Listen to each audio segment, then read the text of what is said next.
alright. Hello. Video time. I have been painting all day long, and I have my rock here in the shelf, and here is the blue god, and my artwork behind me, and I finished an art piece yesterday, and I finished one today, and it's awesome, and it feels super to finish art pieces. Absolutely fantastic. And I want to hang 2 paintings in the bathroom, but Paul doesn't want to screw them onto the wall, because 3 paintings are actually made out of wood. So those are like 2x4s and 4x4s and 3x4s, whatever they're called, different widths, different sizes of wood beams that had fallen off the balcony at the other house, and also leftover wood pieces from the neighbor that he brought over once. He wanted to get rid of it, he just dumped it on our property, and we said, yeah, we will take those because we can make stuff with it. We reuse stuff all the time. All the time I make artwork out of wood pieces and packaging materials and styrofoam packaging stuff, and they're amazing things, that are amazing shapes that are coming out of boxes that hold tools, and particularly all of those that hold gardening tools. They have the most amazing shapes, styrofoam packages and cardboard, pressed cardboard into different, like egg carton type of cardboard that holds things together, but they make really excellent artwork. And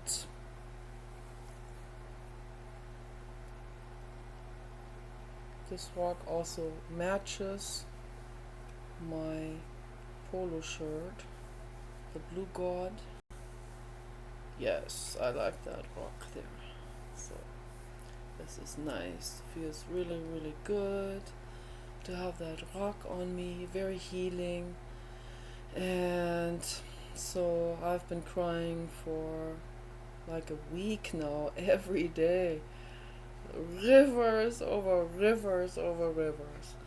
And last night, I finally, after crying a whole lot last night, it suddenly dawned on me, like the dawn of consciousness, yeah,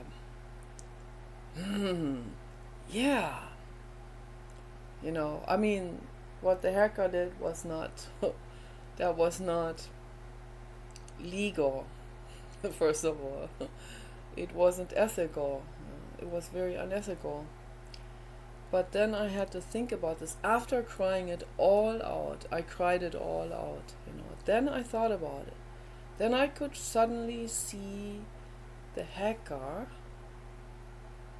for what he is.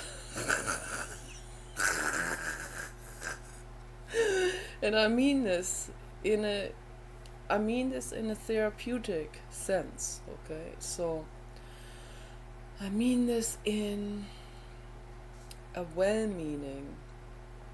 I mean this in a friendship way, okay? That's what I mean this. I mean that I see the hacker as who he is, okay? So, and that's very difficult for most people. When we are completely immersed in our emotions and anger, which I have been for several weeks straight, And even if someone else draws us into their negativity, which Paul does because he hasn't worked on his stuff, and draws me into it, and then it's not beneficial for me to be hanging out with someone who draws me into their negativity. Okay, a dentist warned me about this long time ago. And I fully agreed with him on that. But I still shouldn't be blaming it all on Paul and say, oh, it's all Paul's fault. No, I have to own up to it. I let him pull me into that way of looking at the world, and I talked about this several times already. So I let him pull me into it, and the ego is very quick with that because the ego says, yeah, let's be pulled into that, then we can shed all the responsibility on someone else. It's all the hacker's responsibility, That's very easy for the ego to do. So people already bought fireworks. We get the heck out of here before New Year's, so we're gonna be at the other house in total quietness. There's nobody hanging out there, and no fireworks, no internet, where there's absolute total quietness of mind. Okay. And I will be ready for it because I will need it. Okay? I need these occasional breaks from being completely bombarded with triggers all the time. So the internet is a mega trigger. That's why Thich Nhat Hanh has on his Facebook page. He shows something tranquil, and then he has a quote from him, and he wrote, breathe, you're online. So I really like that. I love Thich Nhat Hanh, he's amazing. He's a very sharp observer of everyone. So amazing books, I bought almost all of his books. Really, really good. For better communication, mindfulness. And we forget about that. We so quickly forget about mindful communication. It happens so quickly with all of us, with me too. I'm not above anyone. I'm not on a pedestal. I'm not a guru, and I'm not anyone's judge or boss or whatever. I am struggling with my own issues, and I have huge issues. Okay, you better believe it. I have a big anger problem, anger issues. I have to really work on that, and I get very easily drawn into it. And what happens is the ego kind of blinds us, and someone says, well, this is justified now, okay, and then we don't even think about it. We're not even mindful about this, and we don't discern between something being justified and the anger seeking its way to act itself out. So, and using that justification for it. So that happens very, very quickly. And last night it dawned, yes, that's true. After the hacker mistreated me, then I cried it. At first I was completely in the worst possible masochistic mind state. I thought this is a relapse into total insanity or something, like from the 80s or something.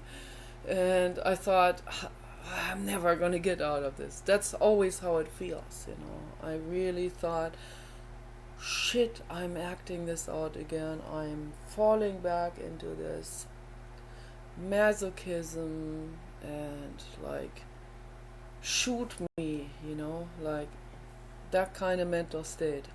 That's not good at all. But, as Eckhart and Jiddu and Thich Nhat Hanh and Adyashanti and all of these people are saying, Pema Chodron, Chogyam Trungpa Rinpoche, all of these people, they have observed that if we go into resistance to our own resistance and to our own mental illness, then we are completely stuck in the rut. Then we're like,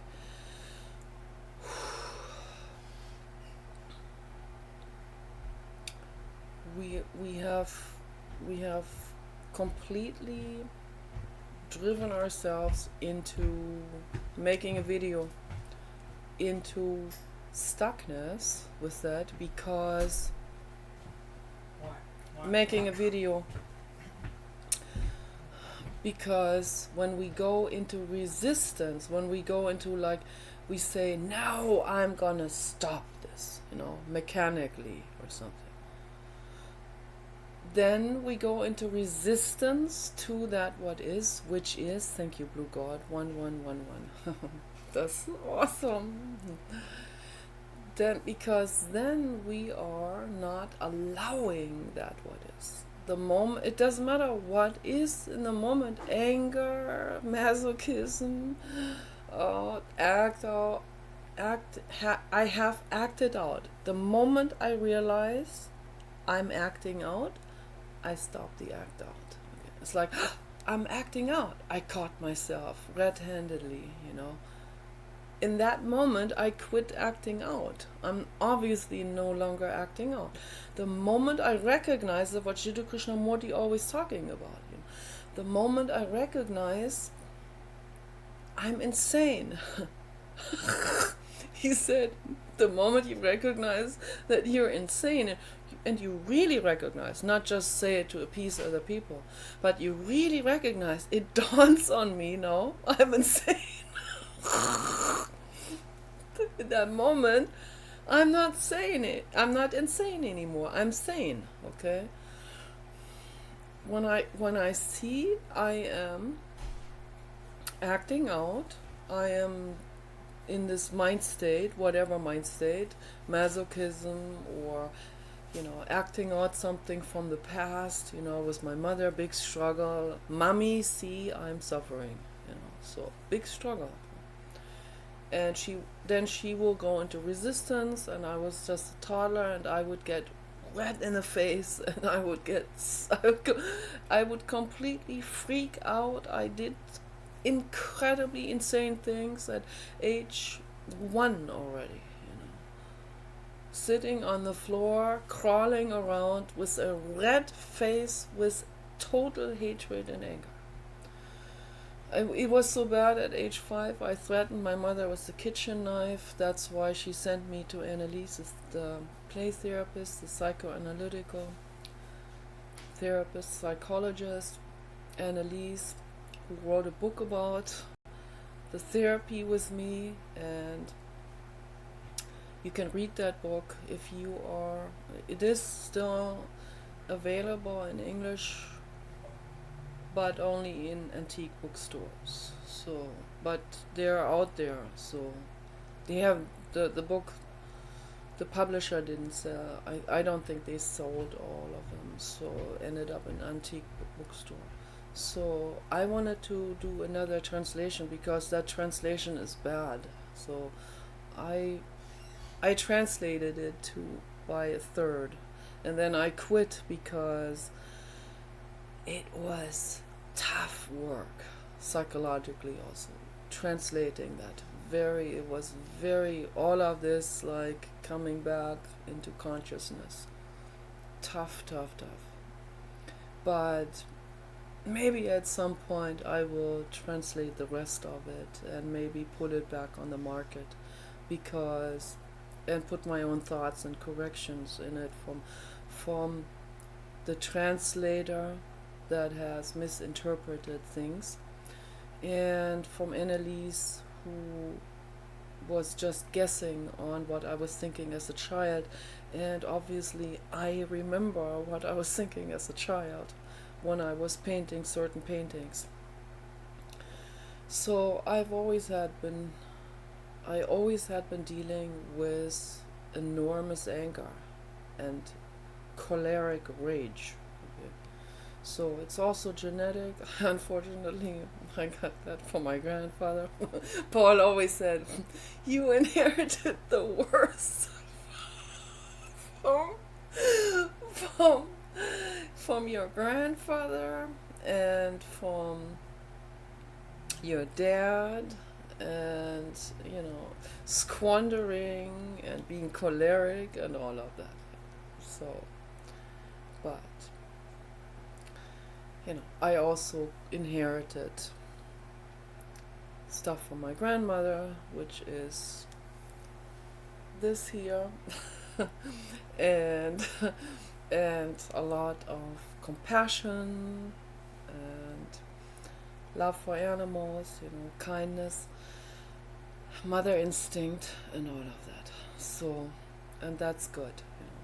So, anger and all of that will that will probably not surface so much if we all had a very loving mother who is there for us, who loves us unconditionally throughout our lives, okay? And then later on, this anger doesn't need to come to the surface. The ego that will not need to use that anger, okay? So it will stay dormant, okay? Or for the most part dormant. So I don't know, but that's probably how it works. So, and it's a lot more complicated than this. Also, it's way more complex.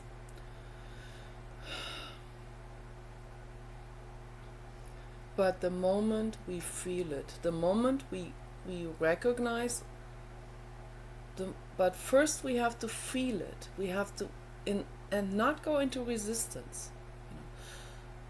I recognize, I'm acting out with masochism again.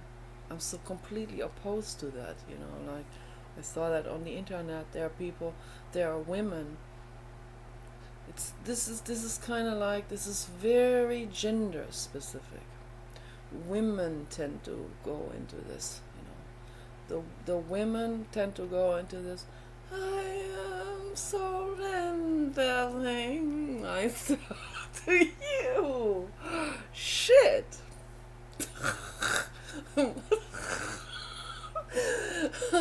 The Medusa in me does not allow that.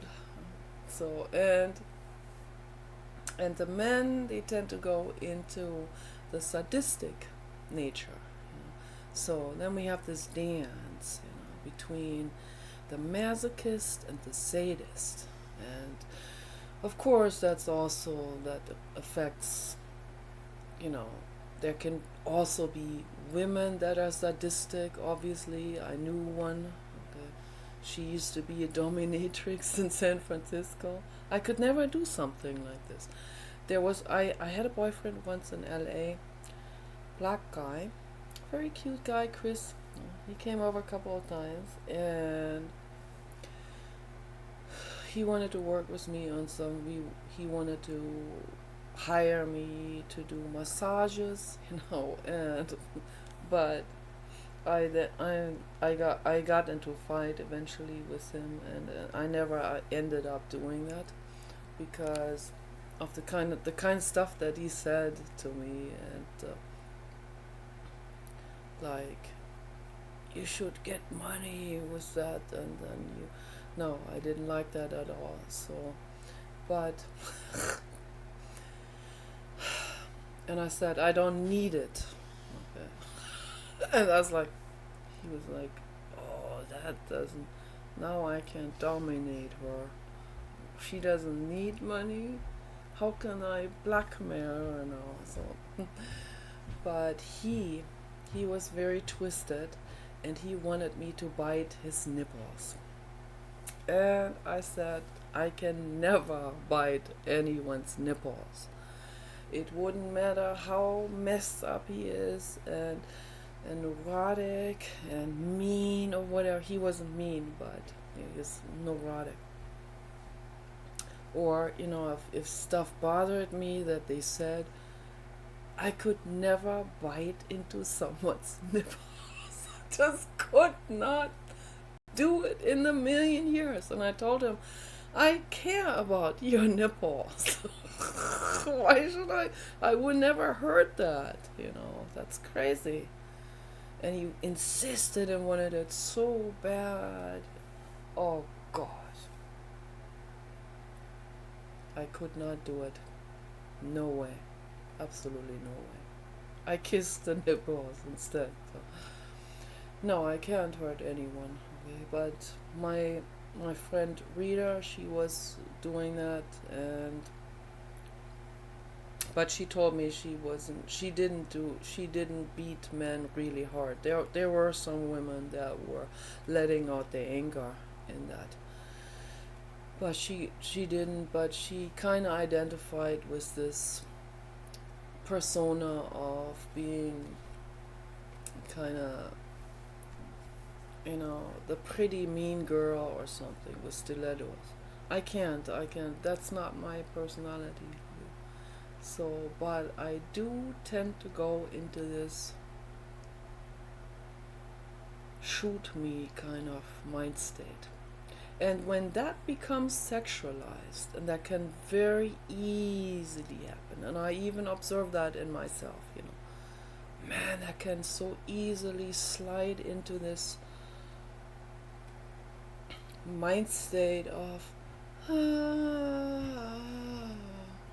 and then it becomes, then it attaches itself to this, oh man, I saw that last night. Man, I saw that happening last night with dread. I saw that in me. I mean, gosh, man, why would my body react like this? Wow, it's like mental illness, and then the body is like, yeah, we can identify with this. all the cells, and yeah, this is a subject that nobody wants to talk about, Those are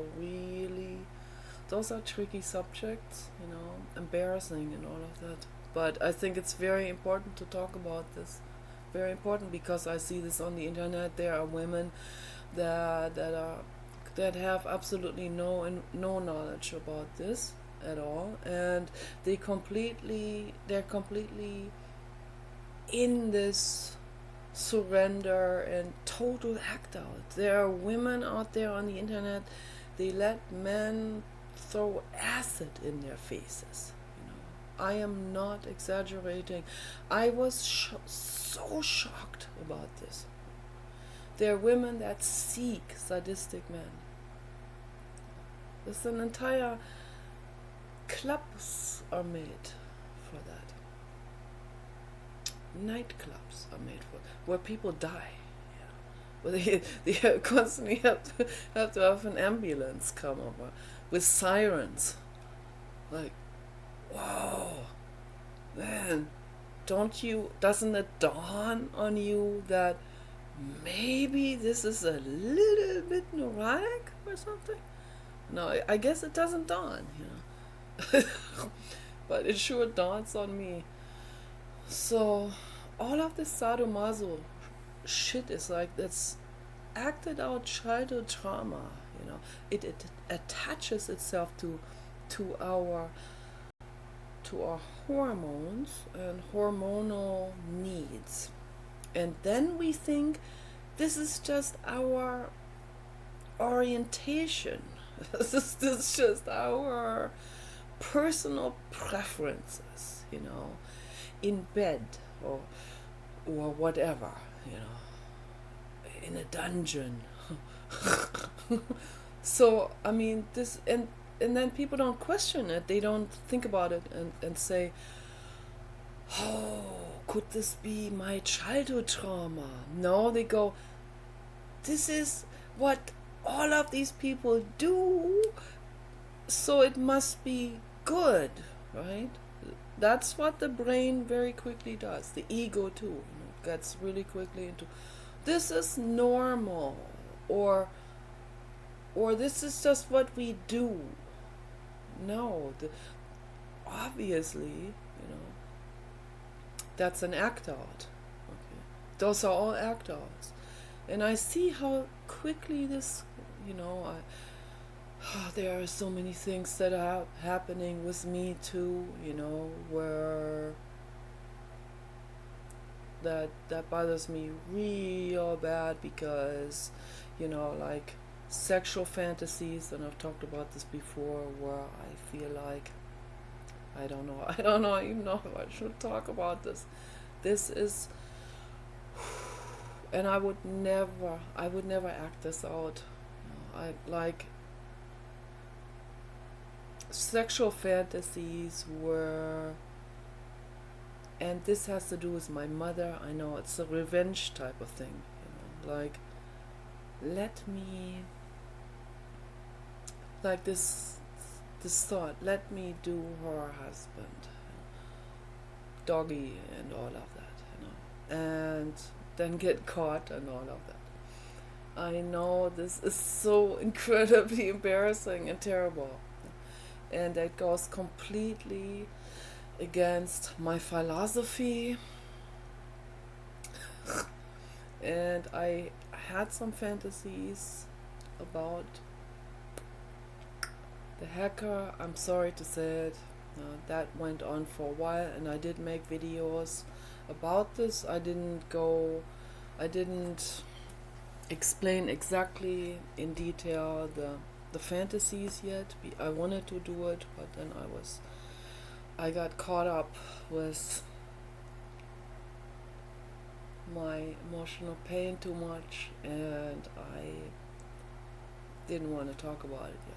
So, but all of these things now, this is all the same theme, really, it falls into it. How easily something, even a trauma, can attach itself to our hormones, and then we have this idea of, I'm gonna get even with them, I'm gonna show them, so, I get your boyfriend. And this is so incredibly wrong. Teal Swan talked about this also, so I just want to set the record straight with this. I do not, I'm very serious about this. Is very, I really don't. I do not want to take someone's boyfriend away or husband. I absolutely, hand on my heart, I don't. I really absolutely, I know what you're thinking. I don't. I really don't. Okay? So, you can have my husband. I'm giving him away. Okay? I will not take yours. Okay? I will not. Definitely not. Particularly not if you are happily together and all of this. No way would I do this. Okay. I have in the past, and I don't feel good about this. This is not cool at all whatsoever. So, not cool. I'm not gonna get into this again. Will not. Okay. So for any guy out there, I will not engage with you if you have a girlfriend or wife. Okay, will not at all. So these things that's just, I don't want to hurt, I don't want to break anyone's heart. Okay, really don't. I don't want to do this. I could be for open relationship myself, but I know that other people are not. Okay, and I don't want to hurt other people's feelings and cause them to cry, and maybe they don't know how to deal with that pain that comes up. So I don't want to be responsible for someone having a nervous breakdown. I really don't.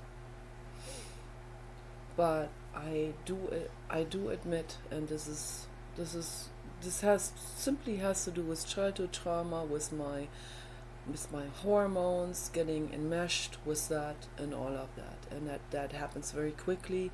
If we become more conscious about ourselves, we can observe ourselves, and we can catch ourselves before we become too immersed into this and start acting out on other people. Okay, so very, very important.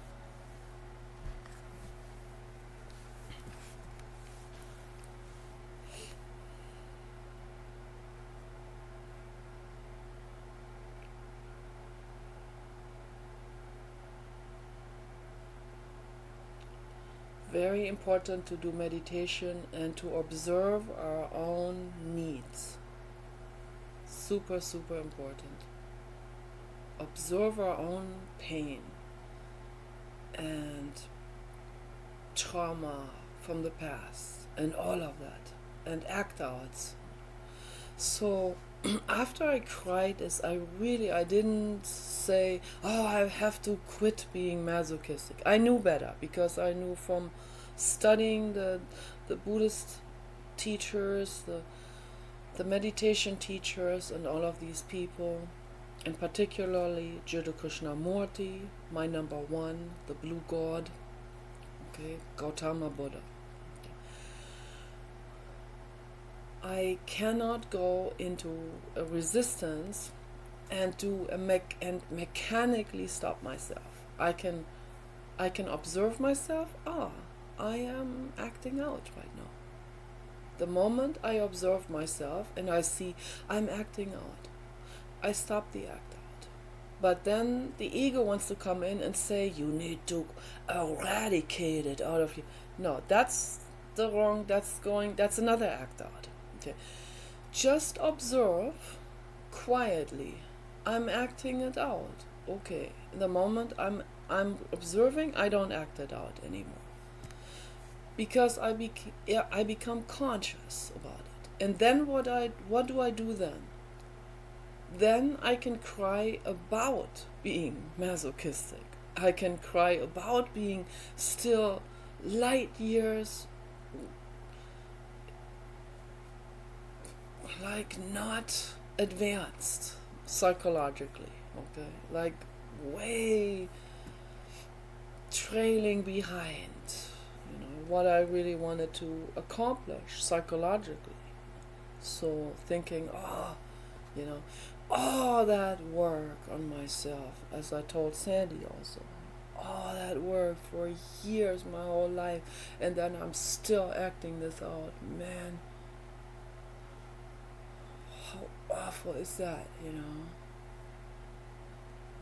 But, that's just another emotion, and it's okay. Important is to not do anything about it in that moment. The moment I want to do something about it, I go into resistance to it, and I want to mechanically eradicate it, or erase it, or like stop it, or suppress it, or press the feelings. And that's not going anywhere. Okay? That's not healing. So I have to allow that I am masochistic. Oh, awful, and and then I can instead of beating myself up, or looking down on myself for it, or thinking, oh, I'm a loser now, or something. Instead of saying that, I just feel it. Let me feel how it feels, instead of acting it out anymore on that guy. Let me feel how this feels. Where does it go? It goes to my mom. It's a sure thing, So, but instead of diving directly to my mother, let me stay with the present moment. Let me feel that through first, Oh, how does it feel? Okay, the hacker is sadistic with me. How does that feel? then we might feel ashamed that we get aroused by that, right? But that will be there'll be another obstacle in the way of feeling all the way through. So, or we can say, "Oh, I'm also feeling ashamed. Let me not eradicate this. Let me not go into resistance against that." Just, oh, what is my body doing right now? So I have all of these things, and my hormones are attached to it. Obviously, this is weird, but it is what it is. Just allow it to be. Don't act it out. That's very important. Don't act it out. Don't make this into a sexual fantasy, and then it becomes habituated, and then you become addicted to it. Even people become addicted to that stuff, and then it escalates. It gets worse after a while. Then the ego is not happy with the first kinky stuff. Then it will have to intensify it or something. No, this is sideways. This is not healing, for sure. I know that for sure. And I certainly don't want to act something out where I would incidentally hurt someone else's feelings. So that I don't want to go in that direction. So I allow myself to feel it. Okay. I feel I am aroused and it is weird, and my body wants to get addicted to it, and I just allow myself this feeling. Oh yeah, okay. And I allow myself this feeling of masochism. Okay. So how does that feel? I feel victimized.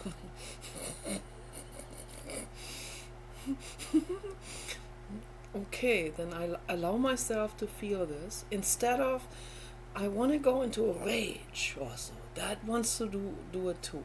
So, and then I will completely bypass the opportunity of healing that thing with the masochism and all of that.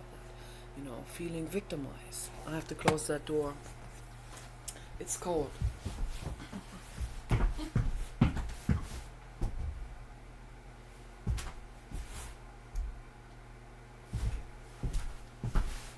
I forgot to close the door.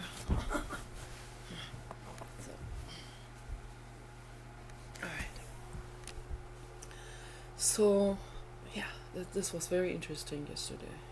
I thought I'm never coming out of this mind state again, ever. For the rest of my life, I'll be stuck in this absolute torment.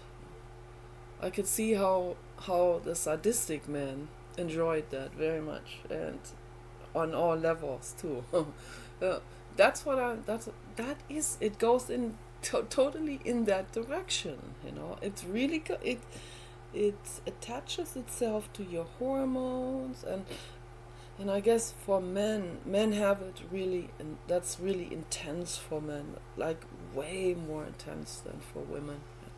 So much is sexualized in men, and I'm not looking down on you for this. I'm not blaming you.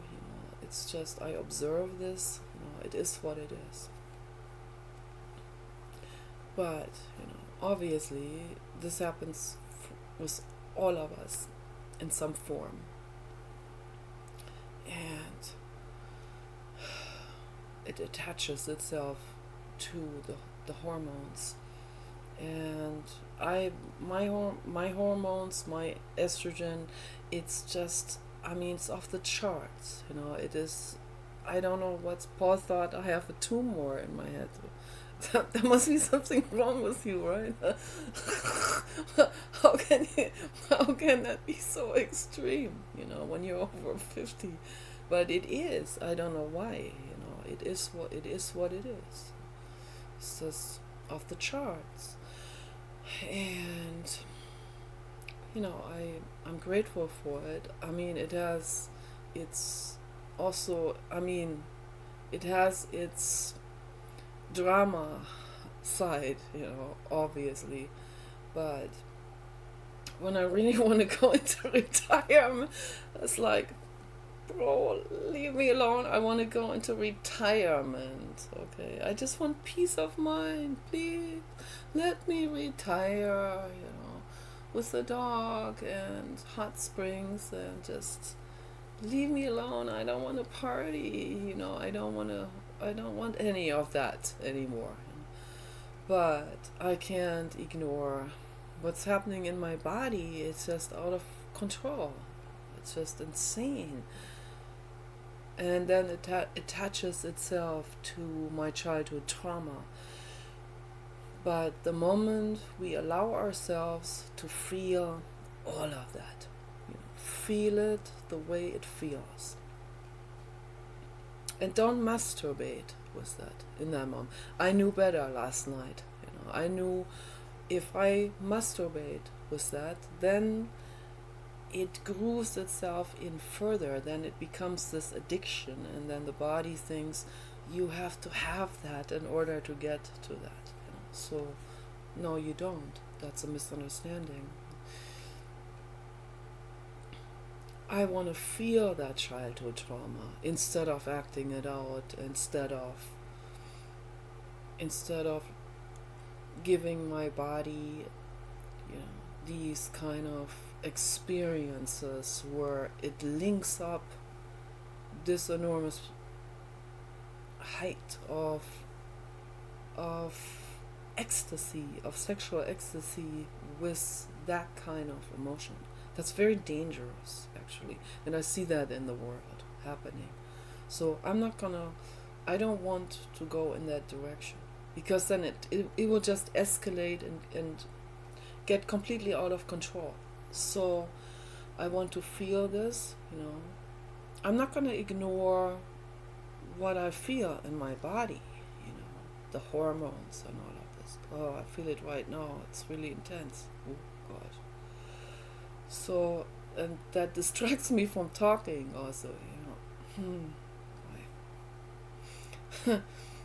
So, but last night, I had a real clear insight into all of this. I really let myself feel the emotions, not act it out, not pleasure myself, not go into any kind of, the ego also wants to the ego says, oh, this is pleasurable, let me go in that direction, So I stayed with that feeling. I stayed with it, and I flow it out. I cry rivers of tears. It's amazing how much tear water comes out of my eyes. It's amazing, amazing, amazing. Like in streams like this. My t-shirt gets all wet, everything. It's crazy. But it's good. It also creates calming endorphins, of course. So, and you feel relaxed, you feel heavy after crying a lot. And you get insights. That's really what we're aiming at. Resolving the childhood trauma in all of this. Let yourself feel this. How does it feel? I feel victimized. Don't be too quick if you're in primotherapy and I've seen this a lot with people, or rebirthing or whatever. People are, like feeling therapies where they will say, this is my childhood trauma, let me go straight to my childhood. Or Arjanov has 3 levels: present, childhood, and pre-birth, birth, and half a year after birth. So he calls that the first line of primal emotions. So some people, if they dive into this too quickly, they bypass the present, and that's another act out. That's I saw that Annalise was doing that a lot, and Arjanov pointed that out to her. We were very lucky that we were at the center for the last 3 years when Arjanov himself was teaching. After he left, after he retired and his wife took over the center, he was not paying attention. There was nobody with eagle eyes guiding people anymore. Franz Janov did not know how to. She was very good, but she didn't have that experience, that expertise as he had. So I was very grateful. I'm very grateful. We were very lucky that we were there when Arjanov was still there for the last 3 years, that he was still there, and that he was able to see this and say, you are acting it out right now with this. Pay attention to this. Don't go into this, the past of this or that yet. You're still busy with the present moment. So I allow myself to feel the present moment all the way through. And then I see my mother. Then it comes up naturally. My mother, the ice queen. Mommy, see that I'm suffering. Don't you see how much I'm suffering? Mommy, love me. I want to film this one day. This is kind of difficult when we have neighbors. It's probably easier to do this at the other house. We have neighbors there too, and it kind of echoes over the street. But if I close the window and if I don't know, the light is really, I have the sunlight doesn't get into my bedroom at the other house, but I could turn the disco light on. That will work too. And one day I want to film the entire process. So the hacker got to hear me cry last night. Yeah. He had to endure that. So that's what you get for spying on people. It could be helpful for your life, actually. So, but I want to film this entire process of going through the emotions, all the way through. You stay with the present for as long as it takes. Your body will take you to your past, naturally.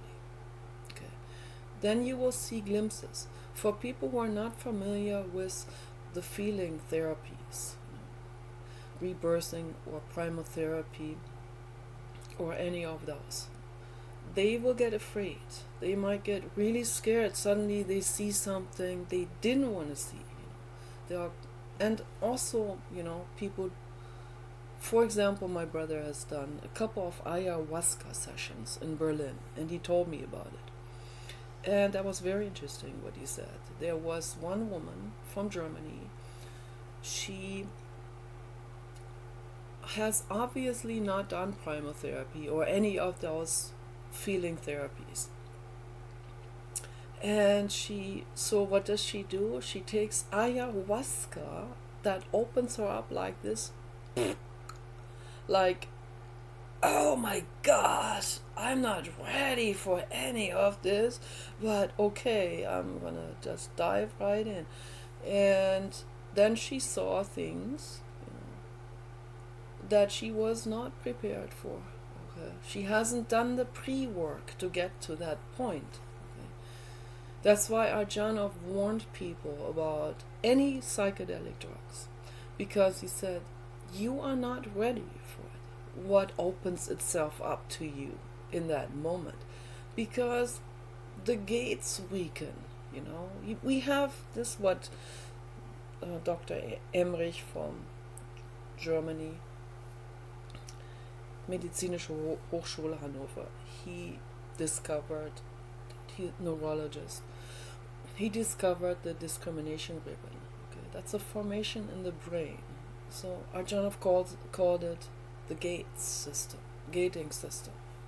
So the door to perception, Aldous Huxley, Jim Morrison, the door to perception, whatever you want to call it, the gating system, the gates, or or the discrimination ribbon, it is there for a reason. Okay, I talked about this before. This is very, very interesting stuff, because this goes into metaphysics. Okay, when we take hallucinogenic drugs, it weakens these gates, and suddenly we see things, we perceive things in the room that is actually there that we normally would not perceive. People will say that's a hallucination. What is a hallucination actually? Okay? It's not just something we make up. That is the paranormal thing about it. Okay? That's what creeps some scientists out so much that they just shut the door to it. They don't want anything to do with it. They will ridicule people who go into this field. You know why? Because they're terrified. They're absolutely terrified. Their egos are terrified also. There are things in this room here. There are energy vortexes and stuff. There are angels, you better believe it. There are elves out there. We don't see it, because if we saw all of that, we could not even function anymore. This is the discrimination ribbon. It discriminates against elves and gnomes and ghosts.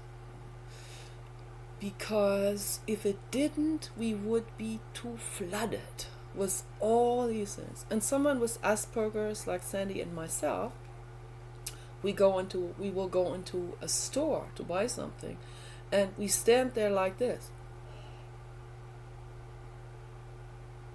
And then Paul next to me, you're not looking at the cash register. You don't look what they're ringing up there. And I'm like, I'm bamboozled by all these energies around me, People with massive, massive energies that come ooze out of their brains. Repressed shit. I mean, if people would feel, then they would be in a flow. They would radiate out calm energy. But they don't. They repress. It's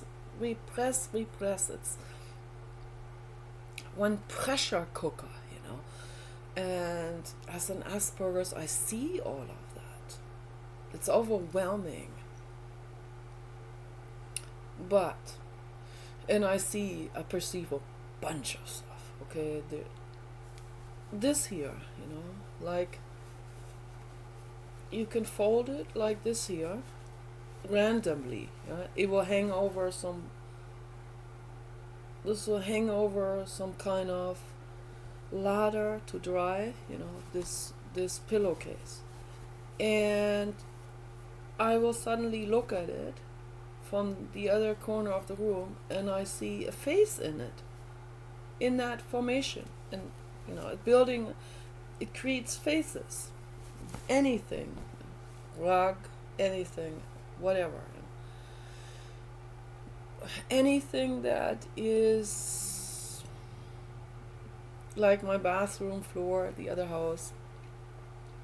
It has beige tiles, and we do composting, everything composting. So I have a whole bunch of grass clippings on the floor, on the bathroom floor, and they get shoveled around, randomly, you think. So then I sit on the toilet and I look at the bathroom floor and I go like, oh my gosh, like I see 20 faces in the formation of the grass on those tiles. It's overwhelming, and they're gnome faces a lot, and often men, like older men, looking at me like, like this, and I go like, oh my gosh, what am I gonna do with this? I'm gonna have to get up and I have to scramble that all up, And sometimes I get scared, I see faces that look kind of scary, and I talk to them. I know people will think I'm just totally nuts, but I know that Dr. Todd Grande, he would sign me off completely as, okay, no, that goes too far,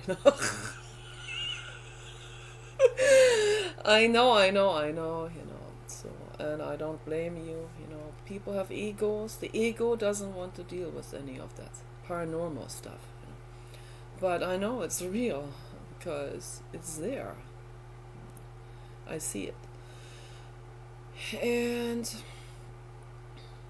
so I see phases in pattern formation. But I was on Pierre's Japonica one time. I made a big concoction. That was in 2013, and in the middle of the room was a flickering sun, and a lot of those acolytes seemed to be creating the flickering sun.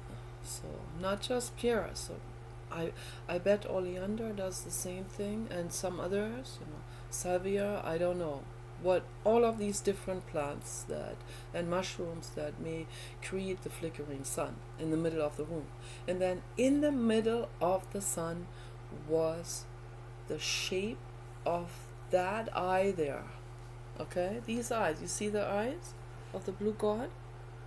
Okay, they are rectangular, cubic shape with the square pupil or rectangular pupil.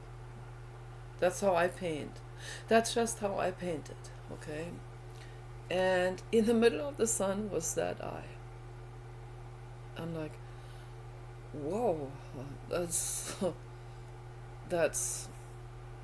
how did the blue god eye get into that sun in the middle of the living room? So that is because, I perceived it because it's there. It is there. But before I took the drug, the plant, I wasn't able to perceive it because of my discrimination ribbon, because of the gates, the floodgates, that were closed to it, that are closed to that perception. That's just part of our brain structure. Okay, so certain plants can open that up, and then we see something that is already there. Okay?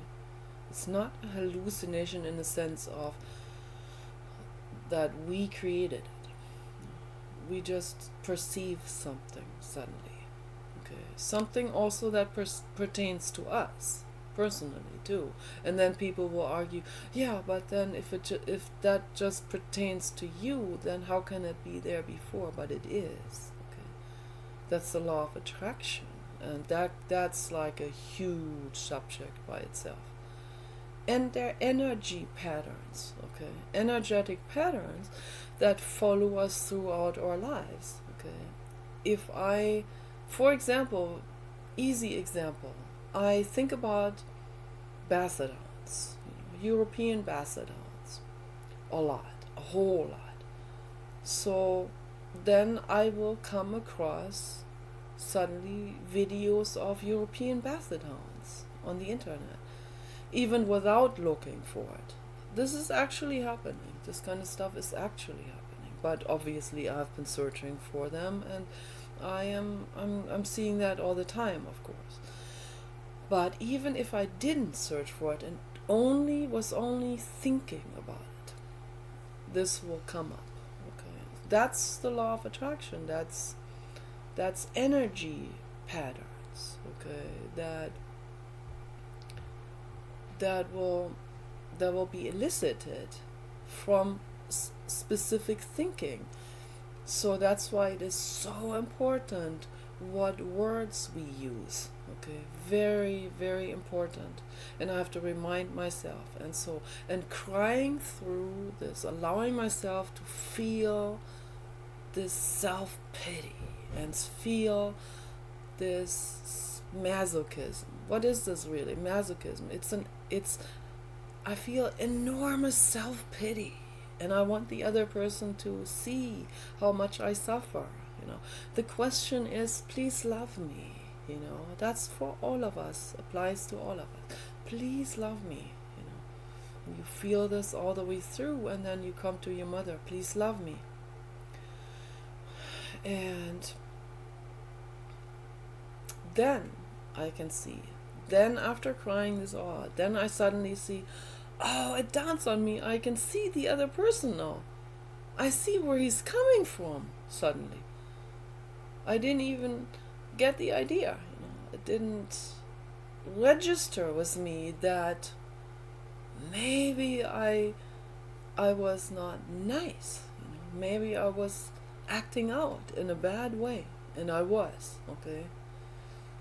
Well, what he's doing is illegal, spying on Paul's and my computer, okay?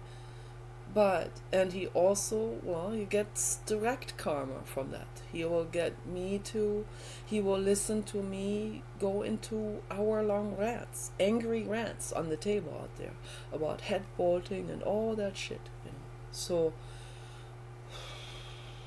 that's pretty intense, when I sit there with Paul and we talk about head bolting, and he draws me into it more, and this vengeance and this we are righteous and all of that it's an act out. That's what it is. It really is an act out, and I have to pay real close attention. He's pulling me into this, and my ego likes that, to be pulled into this, because then I can blame everything on other people. It's all the haters' faults, and the world is a mess, and it's the haters' faults, and we can blame them. They are targets now. They're on our crosshairs or something like this. So that's an act out. And I realized that last night, but I had to cry first all the way through.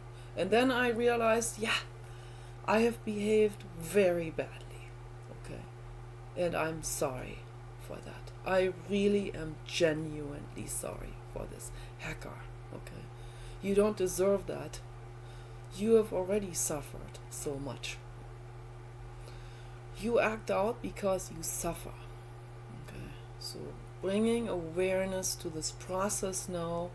I hope I can inspire other people. I hope I can make sense. I hope this makes sense. I hope people can go into that meditation. So that would be awesome. Okay, so the video is already way too long. Okay, you guys take care. Bye bye.